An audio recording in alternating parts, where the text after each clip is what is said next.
Hey guys, today I want to take a look at Battles of Prince of Persia for Nintendo DS, or Battles of Prince of Kmart as it kind of appears there, but this is a rather interesting game. You might have actually seen my review of it. I seem to be about the only person who's ever done a video review of this game, or at least the only person that ever bothered, rather. This is a bit of an interesting one. This is a Prince of Persia strategy game for Nintendo DS. I do not like this game very much. But we can get to that in a moment. I've been planning to look at this box for a while now because it's got some very interesting things on it. So once we get to the back, I'll show you what I mean. But for now, on the front, we've actually got this nice bit of artwork lifted straight from Warrior Within. We've got a picture of a new race in the game, was it the Daemons or something like that? I can't honestly remember now.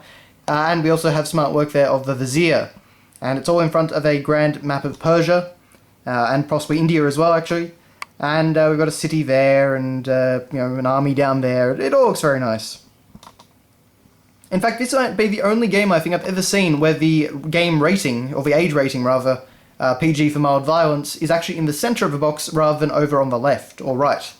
No idea why that is, but I guess someone made that decision. As you can see, I purchased this for $68.84. Whenever this was released, 2004, 2005, somewhere around there. 2005, I guess it would have had to be for a DS game. But that is that. On the sides here, we have about the most boring spine you could ever imagine. Just says Nintendo DS with Battles of Prince of Persia. And as you can see, this is actually sized like the UK games. UK DS games are actually quite fat, and this one is too, as you can see. A lot fatter than a normal Australian Nintendo DS game, which seems to be more like the American ones. No idea why we got it like this, but yeah, just another weird decision with this game. Now, here's where things get really interesting, because on the back of this box we actually have pictures that do not represent the final game. Every picture on the back of this box is actually from the beta. Yes. Now, the game actually changed quite a bit between this and the beta. And you can see this screenshot right here, which shows the prince fighting off against a demon guy in what looks like kind of a 2D side-scrolling action game style. That is the picture that made me want to buy this game as a kid. And I was quite disappointed to find that actually none of that was in the game. I thought it might have been something like Kingdom Hearts Chain of Memories with like a card battle system when you got into battles with boss characters. Something like that, something a bit more action-oriented. But no, none of that is in the game. So Ubisoft actually lied with the box of this game. Isn't that wonderful? Even things like the card artwork down here is all different to the game. We get a nice shot from Wario Within over there, but that's about it. But yes, follow the prince on his harrowing journey in this Prince of Persia story that has never been told before. Lead your army through the untold wars and become a master of the battlefield. Yes. Yes, it never was told before, and unfortunately I wish it was never told to begin with. But anyway, so that just tells you, of course, all the multiplayer stuff and where you can find out more about Prince of Persia games. So all very exciting. But yes, this is the only game I think where I've ever seen in my entire life which actually uses beta screenshots to sell its game on the box. I mean, every now and again you get something in the manual or something like that, particularly in games from the 90s and 80s, but not on the back of a box usually. And not something that's actually different to the final product, like really different. But you have the cartridge right there, which is pretty self-explanatory, not very interesting, just the title and a gradient background. Now, funnily enough, we actually do get a fairly meaty manual. And you can see we just get a more complete image of the front cover. You can see a lot more of the army down there. It is, of course, all in black and white, as you'd expect from a game at this point.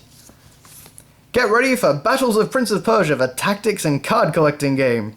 A mighty general, a massive army, and a deck of cards at your disposal, ready to vanquish your enemies. With every victory, you'll collect new cards to bolster your deck. So, yes. It, of course, plays up the idea that the story takes place between Sands of Time and Warrior Within, although you would barely know it.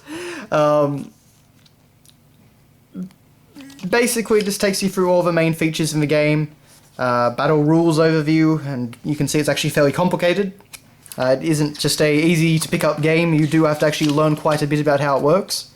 They do give you, diagrams and pictures and whatnot.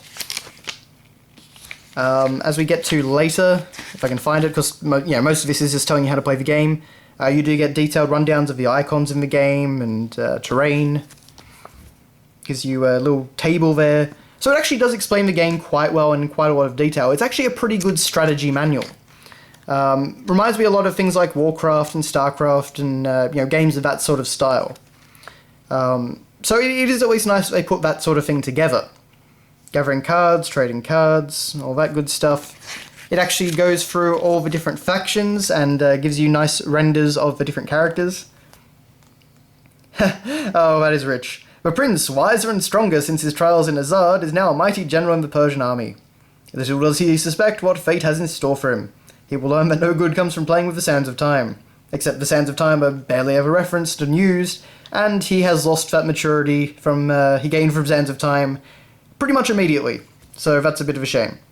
Get stuff about King Shahriman, who of course is his father, Darius, who doesn't really last very long, and I don't think we'll ever actually get to play as. Go for the Indians, so the Vizier, Kalim, Arun, the Davis, or I don't know exactly what to call them, but they're all there as well. So that's a nice little detail at least.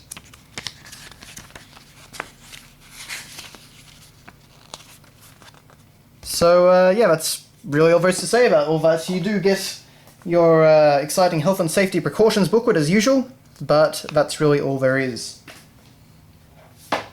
But that has been your look at Prince of Persia, or Battles of Prince of Persia. I was about to call it Sands of Time, actually. Not a game I'd recommend, but for a lot more detail, a lot more breakdown, I do recommend that you see my review. But yes, I do not recommend it, and I'm just shocked that Ubisoft actually used beta imagery to try and sell their game. Maybe that's just here in Australia, maybe that Ubisoft over here just didn't have up-to-date screenshots or up-to-date materials. I'm pretty sure those screenshots were actually the only time that anything was ever shown off of the game prior to release.